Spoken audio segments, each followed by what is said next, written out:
Yun, kagigising ko lang galing sa tulog. Kaya samahan nyo ako. Magluto tayo ng almusal. Tara. Pero bago yan, mag-aayos muna tayo. At tamang unat muna ako dito. Saan mo na kaya yung kortina? Paunat-unat ka pa dyan eh.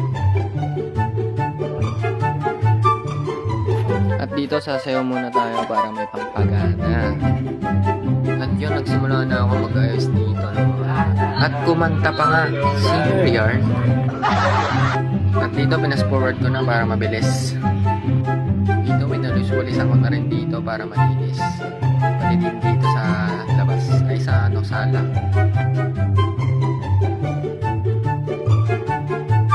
Pati dito, nilinisan ko na sa labas. At yung pumasok na ako sa tindahan para ayusin yung kwarto ni mama dito. Hindi kasi naglilinis eh.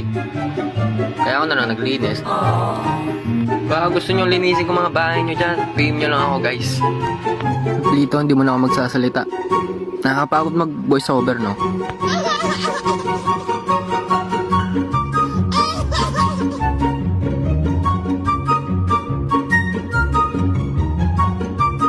At dito pinarward ko na kasi masyadong matagal. At yung muntik ko na makalimutan, may lulutuin pala tayong pagkain para pang almusal, diba? Bilis mo kaya kumuha ng mga ano dyan, tuyo at itlog.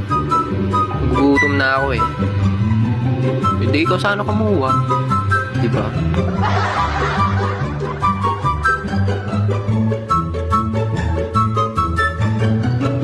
Nagulat pa ako dito, may nakasilip.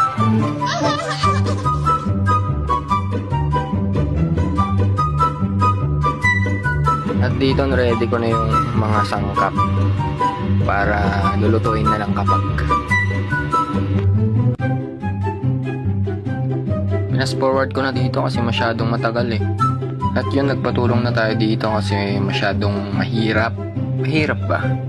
At yun, sinumulan na natin magluto ng tuyo.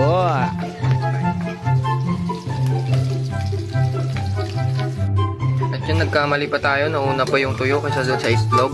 Aray mo.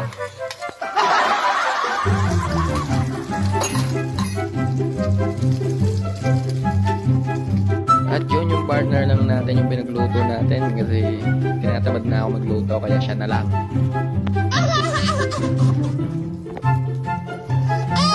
At yung pinas-forward na natin dito kasi nagugutom na rin ako eh.